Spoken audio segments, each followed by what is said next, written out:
Ask This Old House, our experts travel across the country to answer questions about your house.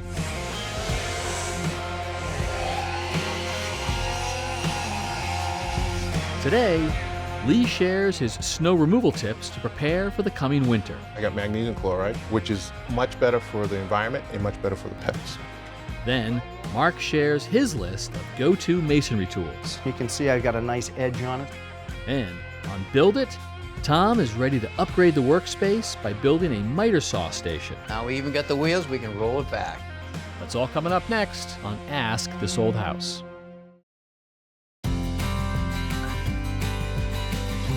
Hey Lee, good to see you. Good to see you, Kevin. How are you? All right, looks like you got winter on your mind. Yes, we do. I All right. brought some materials to melt the snow. Gotcha. So Okay. what are we looking at here? We have straight salt. Okay. You can get this pretty much anywhere, any DPW, really inexpensive, works really well. So you like the fact that you get it in bulk and it's not that expensive. Correct, So yes. you're using this, what, driveways? Driveways, as well as parking lots, things like that. Gotcha. Okay. Moving up from there, what do you got here? I got some calcium chloride. Yeah. Kind of tough on plants and pets. Yeah. Okay. I have seen this put down, and like you can watch it literally burn a hole Correct. through the Yes. snow and the ice. Yes. It's powerful stuff. Very powerful stuff. Very So, powerful. but tough on the plants, Yes, tough on the pets. that's correct. How does this do with pets?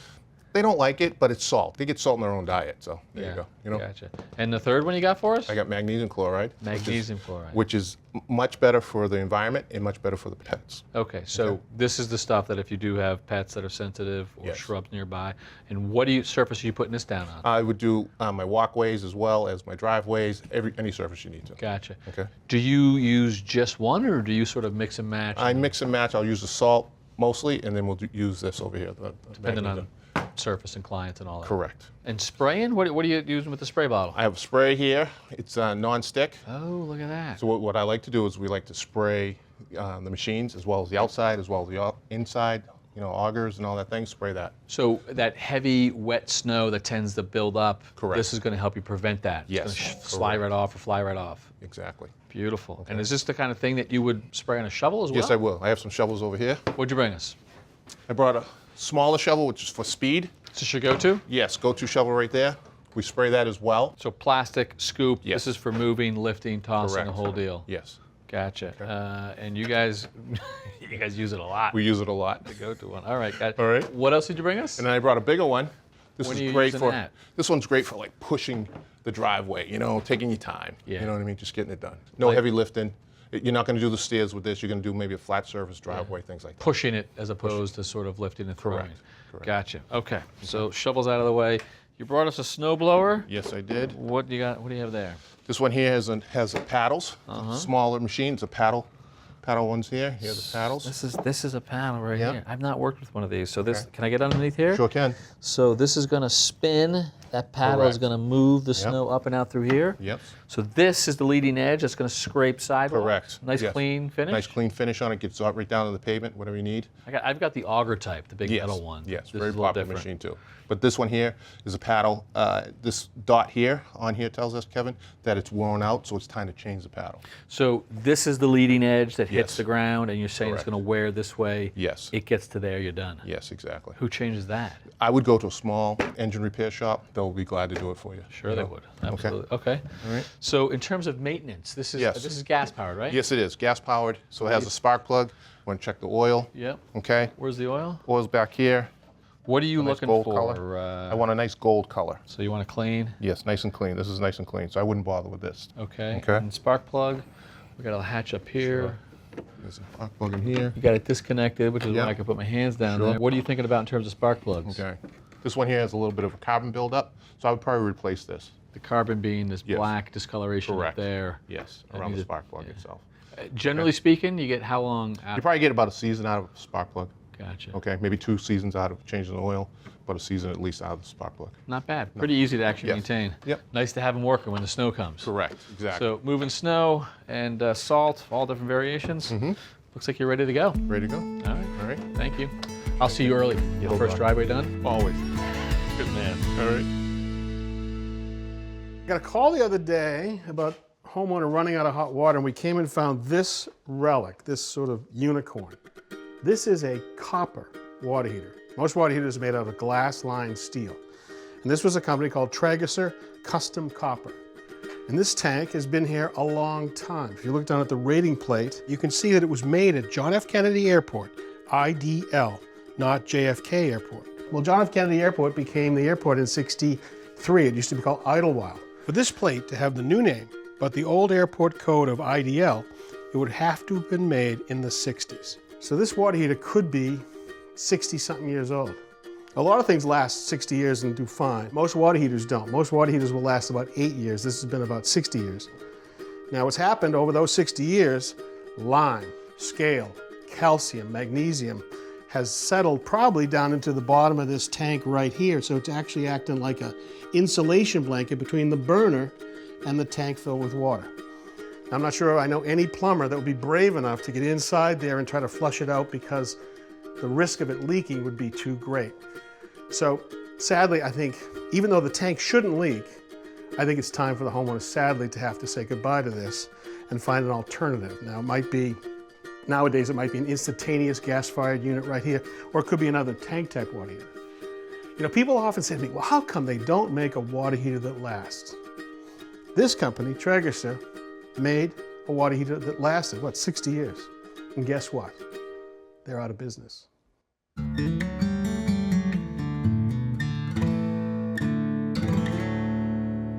Hey, Mark. Hey, Kevin. Wow, you emptied your tool bag for us. I like it. I did, so I put together a little kit for a homeowner. Everything a mason needs. Everything they would need for small jobs at their house is right in front of us. What do you got? So, start with, you need a tape. Obviously, you're going to need to measure stuff. That's what the tape is for. This nice bright line right here is going to help us get a straight line from A to B. We'll just go from... Pull it tight and just lay right up to it? That's it. This is what we call a torpedo level. It's nothing that I would use. I use a 2-foot level and a 4-foot level.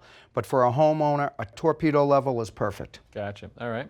See your brick hammer there, well worn? Well worn. This is my own brick hammer right here, and you can see I got a nice edge on it, so if I have to cut a brick or a stone. It is impressive to see someone cut a straight line with a blunt tool. Yep, a lot of practice, but it happens. We have a variety of chisels. They're different sizes because we have different masonry joints that we might have to extract from, say, a stone wall.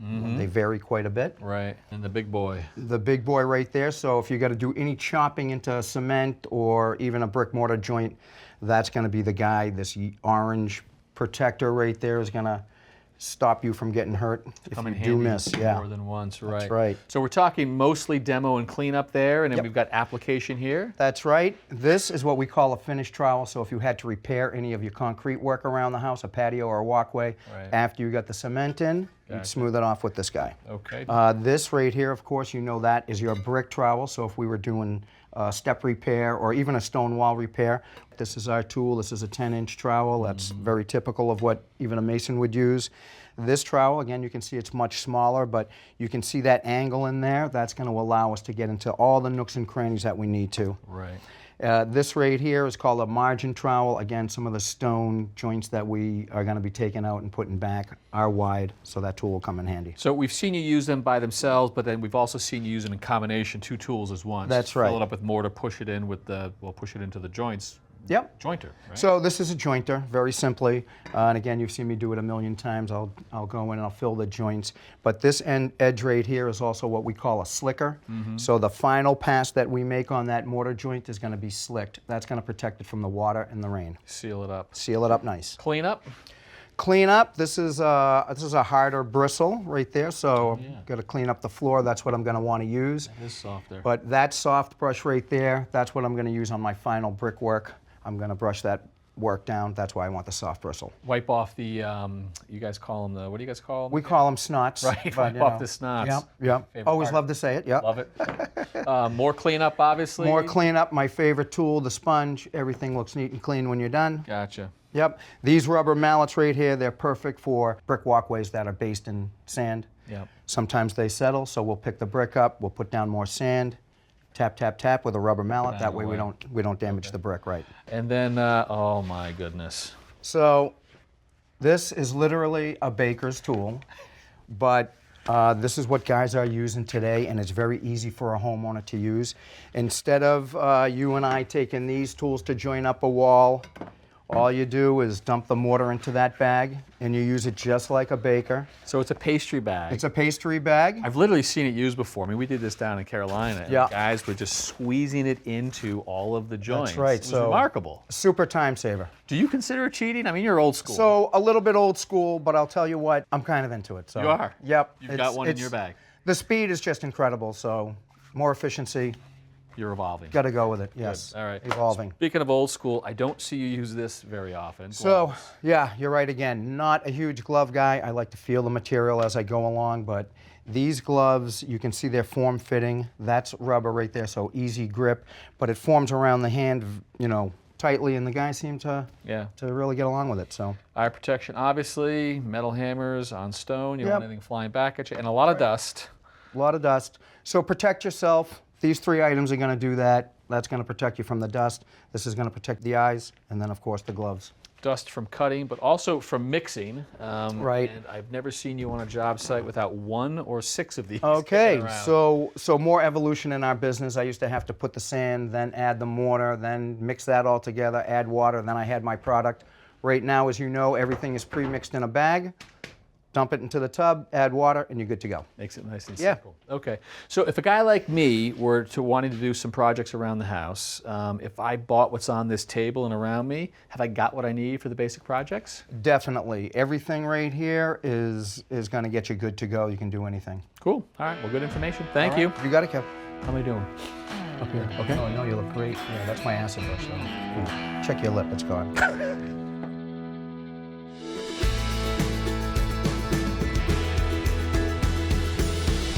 Whoa, Tommy, a new tool, new storage? What are you up to? Well, I actually think it's time we change the area we do our mitering and cutoff, because that area is too small. Everybody throws stuff in there. It's always in the way. We got to clean it out. Tell us what you really think about it. All right. So what I want to do is I want to make the cutoff station right back here. Oh, use the whole length? All right, because all we have is our clamps here. We got plenty of room. So I thought if we started with 2 off-the-shelf cabinets like these, Yep, lots of storage all right, down below. we take the cabinets and we can spread them apart. Lots of drawers, butcher block top. Separate them enough so that we can get the width of the saw in between the cabinets and drop a shelf down, the height of the bed off of the tabletop here, and everything will be at the same level. Nice long workspace right here. Very nice. So the first thing we need to do is lock these 2 cabinets together so they can be in position here, but when we need to, we can roll the whole thing out as a unit, tilt it for something long, or roll it out of here and get it out of the way. Bigger and better. All right. Yeah. I like the improvements. All right, we gotta get the saw out of the way to get started. Oh boy, got it. It's a heavy saw. All right, we're gonna use this piece of 3/4 inch plywood to screw underneath the cabinet to lock them together, but we have to allow for the wheels, so we're gonna cut out 4 sections for the 4 wheels.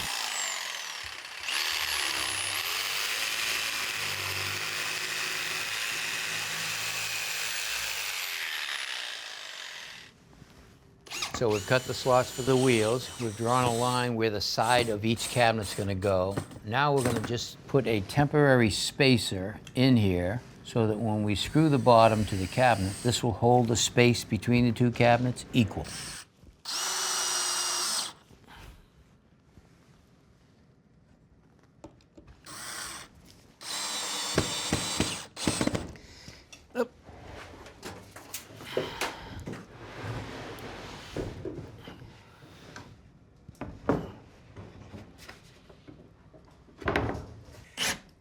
Now these are self-drilling, self-tapping screws.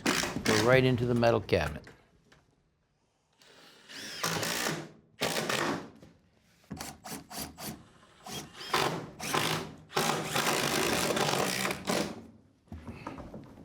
Nice, nice. Coming as one now. So far, it's working just fine. There. Ready? Down, down, down. Clear. So here's the piece for the back. So same idea, Tommy. Put one on the back to make it nice and stiff? Right. It'll stiffen it, but it'll also really form a cabinet so we can put the vacuum in underneath. You took the cleat off the bottom there, and then I took it and put it on the back right here. And this is actually going to go on the top. So when we flip it over, the spacing on the cabinets will be equal on the top and the bottom. We put the cleat tight against the cabinet. Same idea, self-tapping screws into the back of the cabinet. Yep.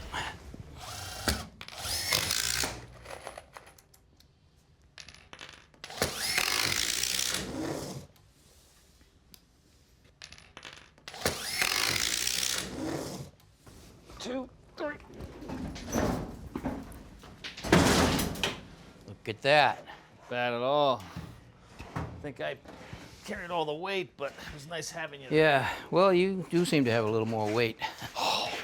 Okay, now we're ready to install the shelf that the saw is going to rest on, but that, as I said earlier, is going to rest down lower, so the top of the saw is basically flush with the top of the cabinets. Now we could use plywood that we used on the back and the bottom, or we could use some scrap wood over the other side of the room, but I thought we'd use this like a butcher block top that they sell for these cabinets. And I thought it would look nice, blend it right in, nice even line. But the problem is we have to figure out a way to mount this to the cabinet. What are you thinking? I'm thinking some wooden cleats. We can use one on each side and then maybe one across the back. Okay. We also have to think about how we're going to attach the wood to the metal. Now we use self-tapping screws for the plywood, which we could use the same for the 2x, but they have to be much longer.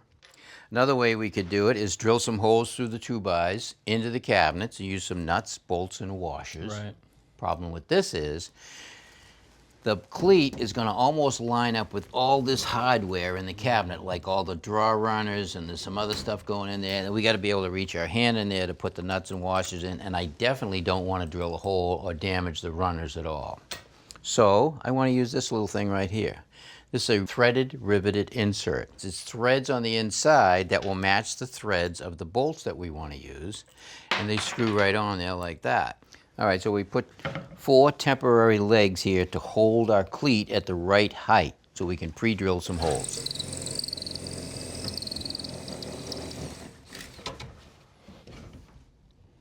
Yep.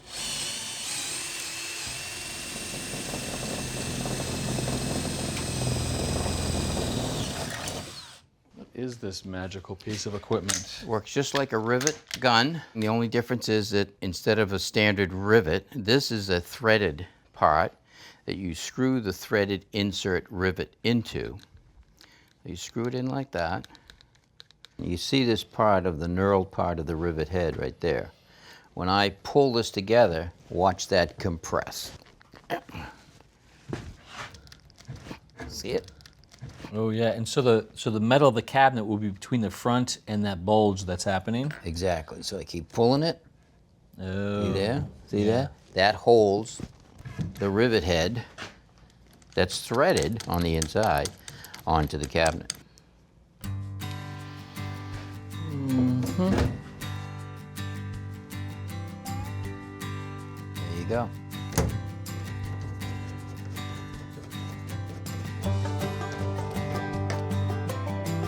All right, let's slide it in there. Whoop.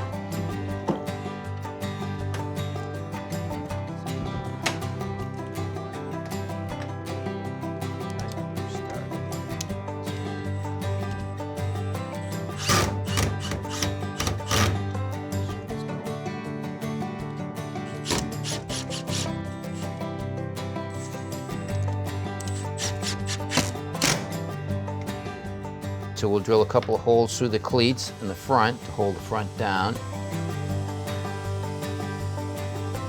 And we also need to drill a couple of holes, one for the vacuum hose and one for the cords.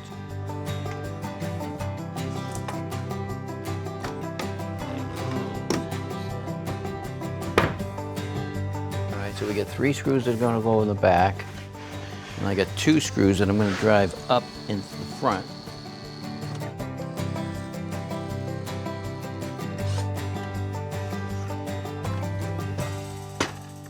Beautiful. All right, so now we have a couple of flat tables on each side of the saw, but lots of times when you're using a miter saw or a chop saw, you want a fence extension on each side. Right. To put your material again, sometimes you want to make sure that it's true with the saw.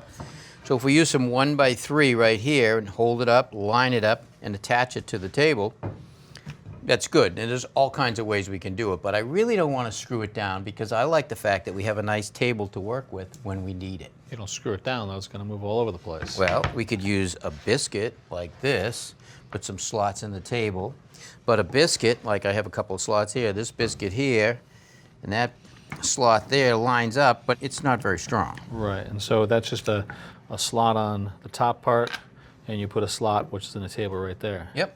And biscuits are great for lining things up. But this biscuit right here is 2 parts, and it's a different slot. And you just drop that in. All right, now that's flush. I like that. All right, now I have another one that goes on this side. Slide it in. Okay, now after everything is lined up, I take this, line up the 2 pieces, and a little tap. Well, that's not going anywhere. It's not going anywhere. But you're saying you can take that out? I can take it out, Ooh, yes. and now I have my flat top again.